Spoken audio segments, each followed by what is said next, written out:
Janice, you're a wiring warrior, and we heard in your previous video why you've taken that title and why you're so passionate about building better brains. So we're going to continue on with your series and really talk about, how we can use our brains to perhaps get wiser as we get older. So over to you to take us through the next part of your presentation, and welcome. Thank you.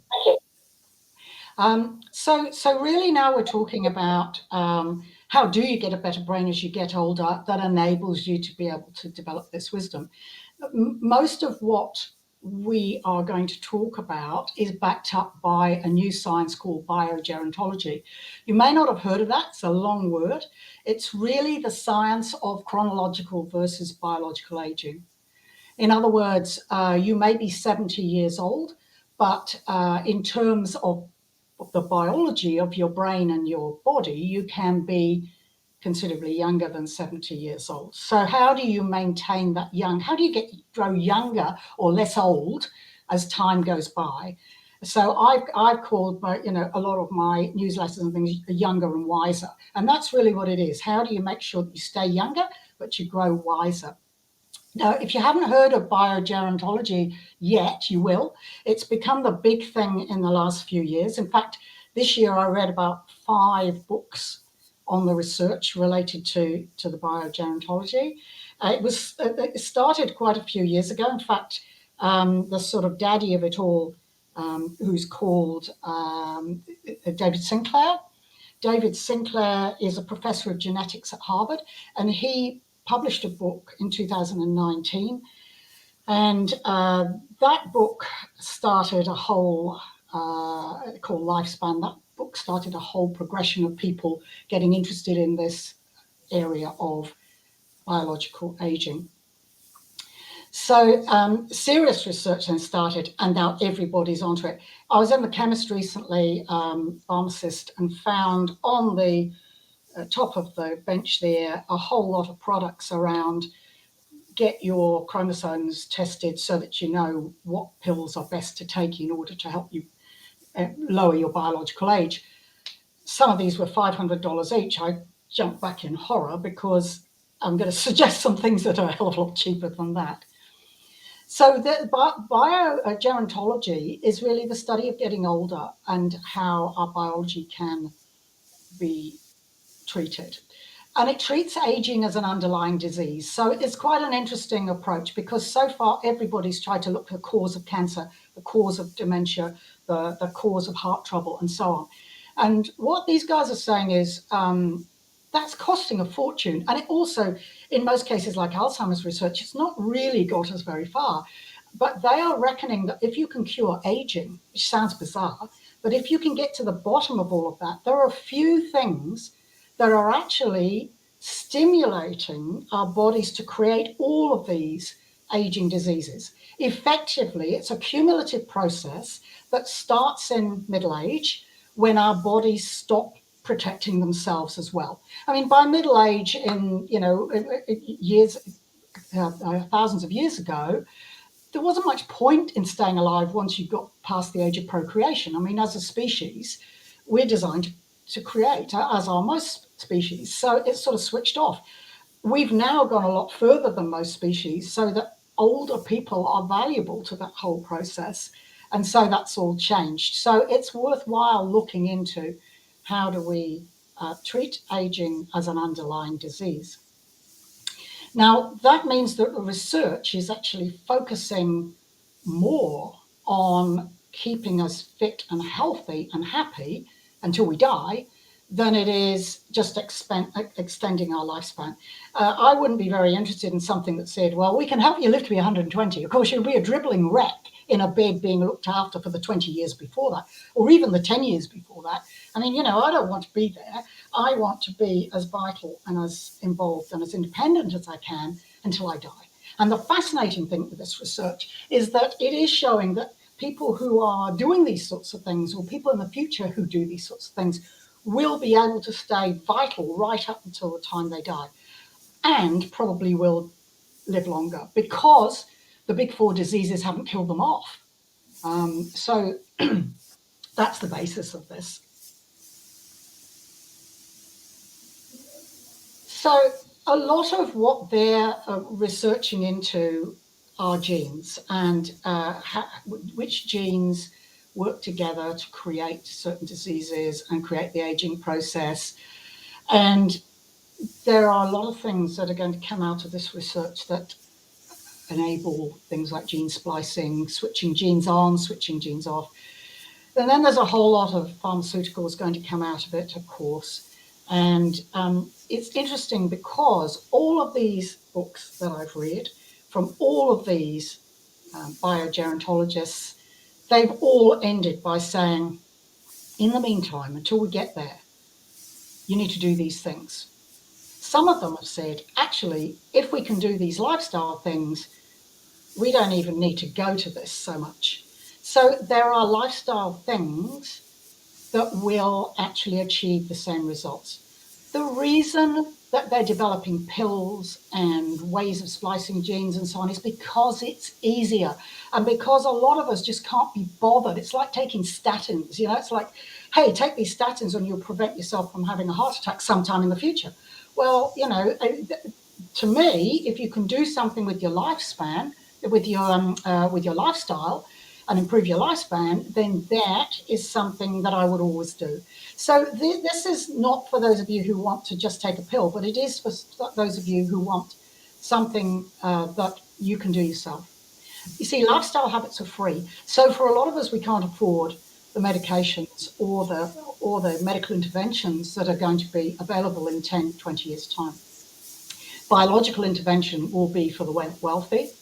The rest of us will be working towards whatever we can do using our own resources. And but there are plenty, and you can do that.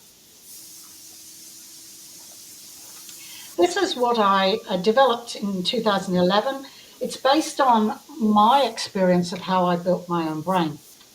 And it's not really changed since. Even reading the stuff from the recent research in the last few years, all of these things still remain critical. And if anything, more important, because more has been discovered about each of these and how they work together to create a better brain, but also a better body, a healthier person.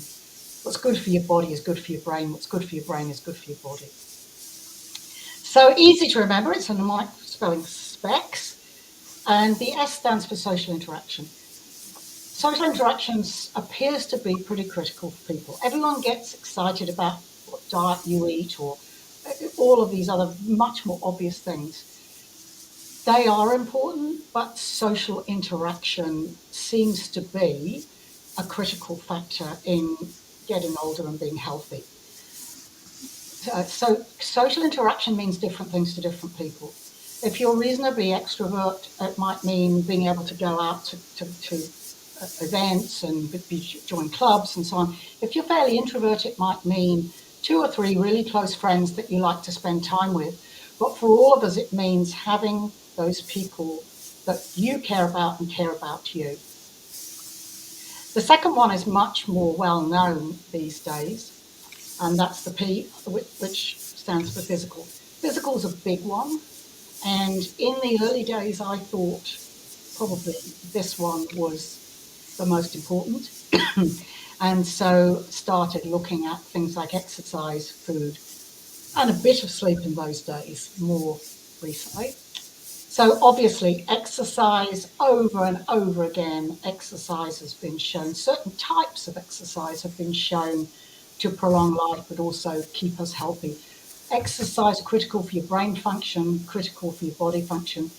Obviously not over-exercising, otherwise you can damage your body. Food, big area. Won't even start to go into that now. Lots of dispute about, do you go keto? Do you go nutritional? Do you go vegan? There are some, however, having spent years on this, there are some really basic things that if you get them right, then it doesn't matter, get these basics right, and then you will enable your brain to get older and be biologically younger. And as I said in the first part of this video, Sleep, absolutely critical. Now, both exercise and food affect sleep. So none of this stuff's in isolation. You can't take any one of these things and say, I'm just going to do that. You can start with one of them, though, and move to the others. So for me, sleep was one of the last things I came to. But in 2017, I was forced to improve my sleep because I had sleep apnea. And so I had to go away and work out a program for getting better sleep, which I now do, and I have had fantastic sleep. But it will affect everything else: your exercise, your food, your sleep. So those are things that you need to spend time on. The E for emotional, also a bit like the social one. Research has shown that if you have high levels of anxiety, if you worry a lot, if you're negative in most of your thinking, then that damages your brain. It seriously does damage your brain. For instance, if you don't take control of negativity, and these days with the COVID, that's pretty difficult. But if you don't get control of your anxiety, don't get control of your negativity, you go down a spiral. The more you think negatively, the more you think negatively. The more you worry, the more you worry. So it's really important to break the cycle of emotional positivity and learn how to control that. And there are some really good and really well-tested ways to be able to do that, I'm glad to say. And then cognitive exercises. Now, I thought when I first came out of hospital that I would just learn to do crosswords and I would do Sudoku, and all that cognitive exercise would in itself just improve my brain. Of course, I was wrong, but you don't know you're wrong when you start. So I started there. I did brain training, which was great, and that did help. I do Sudoku, and I don't do crosswords so much, but I do Wordle every day. And so all of those things and all of those games are really good. But one of the most important things about your cognitive processes is to do something different all the time. Learn a new language, cross your arms a different way, sleep on a different side of the bed, go to somewhere you've never been before. You don't have to go to another country you've never been before. Go somewhere in your own country you've never been to before and experience something different than you have before. One of the most important things with this, I find, is the more you have to solve problems for yourself, the more you have difficulties, the better your brain gets. And, that's counterintuitive to what we try and do when we retire. When we retire, everybody says, take it easy. You've done your bit. Have a nice time now. Play golf. Relax. Sit in an armchair. Do your reading. No. Downhill. Really important. And just remember this: every time you find something difficult, you have to learn something, and it's a bloody nuisance. You have to remember a password. You have to read the instructions on a kit set. You have to learn a new language.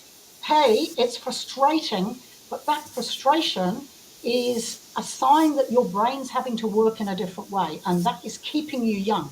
So it's really good sign. Now, a lot of organizations cover those four, including the Neurological Foundation. But the last one is one that I think is really the base of most of this, and that is spiritual belief. And I think and I don't mean being a Christian or being a Muslim or being Jewish, or it can be that, because that gives you a hard core of a belief system of knowing what your meaning in life is, knowing what the purpose is, knowing what life's all about, and that it has hope and meaning. If there's no meaning in your life and you have no purpose, none of the rest of that will have an impact, because all of that gets funneled through your mental determination to really understand all that and to really know what your purpose is, and to really give you, if you like, the energy and the passion to do all of that for a reason. And I was doing a talk once for the Neurological Foundation, and a lady said to me, I'd love to get my husband doing all this, but unfortunately he just doesn't care. And that's the difficulty. It's the switching on the care button. So the final thing I'd like to leave you with is the idea that you need to die young as late as possible, but the keeping yourself alive is not the issue. It's keeping yourself young, active, and developing wisdom until the day you die. So become a wiring warrior and role model that to everybody else. Thanks.